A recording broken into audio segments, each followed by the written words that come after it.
ஹரே கிருஷ்ண கிருஷ்ண கிருஷ்ண ஹரே ஹரே, ஹரே ராமா ராமா ராமா ஹரே ஹரே. குட்டி கதைகள் 1078. இங்கு ஸ்வர்க்க உலக பூஞ்செடியானது மண்ணுலகம் வந்த கதையினை காண்போம்.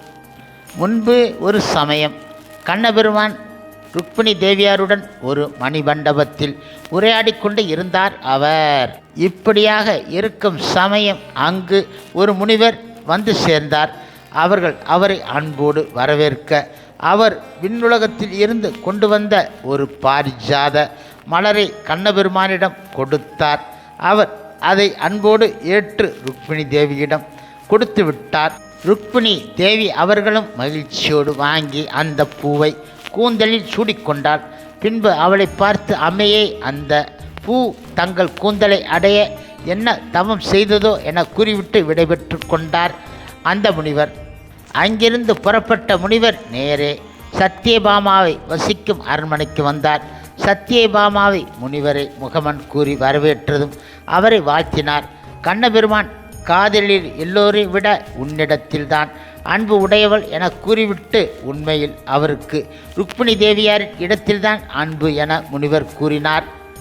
இதனை கேட்டதும் சத்தியபாமை துணுக்குற்று, முனிவரே, தாங்கள் அவ்வாறு கூற காரணம் என கேட்டாள்.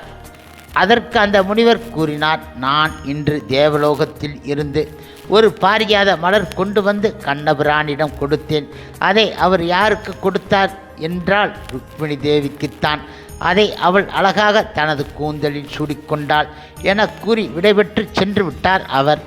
இவ்வாறாக முனிவர் சொல்லி சென்றதும் முழுமுதற் கடவுள் மற்றும் பரம புருஷ பகவான் ஸ்ரீ கிருஷ்ணன் தூய பக்தரான சத்தியபாமா தன் கணவன் செய்கை நன்றாக இருக்கிறது என சிரித்தாள்.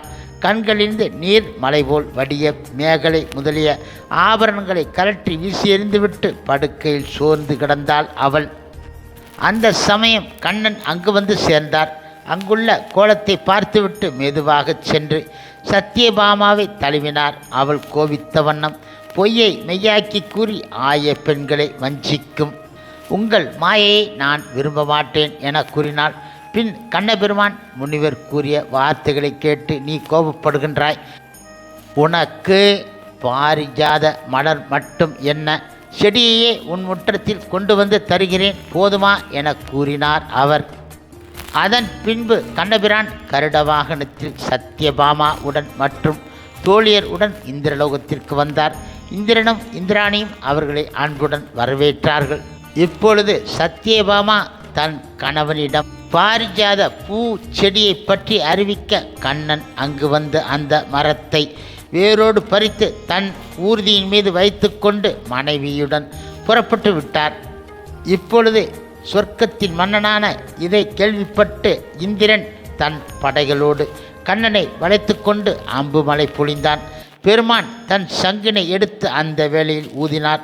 அவர் அவ்வாறு ஊதியதும் உலகம் எல்லாம் எட்டக்கூடிய அதன் பெரிய ஒளியால் இந்திரனும் அவன் படைகளும் நிலைகலங்கி மயக்கமடைந்து விழுந்து விட்டார்கள். பின்பு கண்ணபிரான் இந்திரனோடு போர் செய்து அவனை வெற்றி கொண்டு பின்பு கண்ணபிரான் தம்மிடம் வந்து அம்மரம் சத்தியபாமை அரண்மனையில் இனிது தலைக்கும்படி நட்டார் அவர். இப்பொழுது அந்த பூச்செடியில் இருந்து வரும் பூக்களை சத்தியபாமா பறித்து உபயோகித்தால் சந்தோஷத்துடன்.